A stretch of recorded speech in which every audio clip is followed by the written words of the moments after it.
Have you ever found yourself making a decision, only to realize later that you were subtly influenced by the first piece of information you received? Maybe it was the initial price you saw in a store, or the first offer in a negotiation. What if I told you that this seemingly innocent piece of information is actually a powerful tool in shaping your perception? Welcome to today's video, where we're diving deep into the world of cognitive biases, starting with one of the most influential and pervasive of them all, anchoring bias.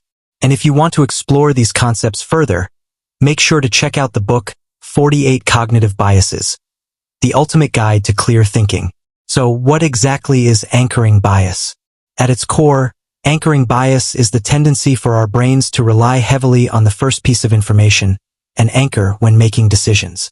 This initial anchor becomes the foundation upon which all subsequent judgments are made. Imagine this: you're in a negotiation. The first offer made isn't just a starting point. It's a psychological anchor. Whether you realize it or not, every counteroffer you make is influenced by that initial figure. This is why understanding and mastering anchoring can give you a significant edge in negotiations, business, and even everyday life.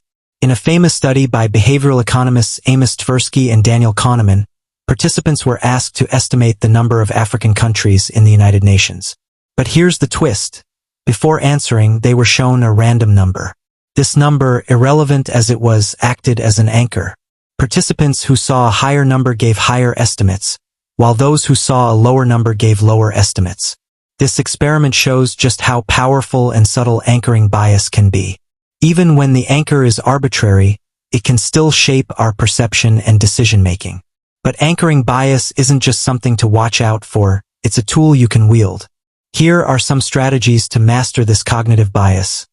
First, set the anchor with precision. When you're the one setting the initial offer or idea, do so with intent, knowing that it will heavily influence the rest of the discussion. Second, recognize when someone else is setting the anchor. Understand that this is their attempt to shape your perception. Once you see the anchor, you can begin to counteract its influence. Third, if the initial anchor isn't in your favor, introduce a counteranchor. This could be a bold counteroffer, a shift in focus, or new information.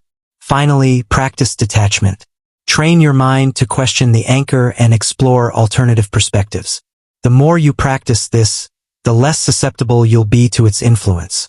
By mastering anchoring bias, you not only protect yourself from the subtle manipulations of others, but also gain the ability to guide and influence their perceptions. In the game of power, those who control the anchor often control the outcome. If you're interested in learning more about how cognitive biases shape our lives and how to master them, don't forget to check out 48 Cognitive Biases, the ultimate guide to clear thinking. Thanks for watching, and make sure to like, subscribe, and hit the bell icon so you don't miss out on our next deep dive into the fascinating world of cognitive psychology.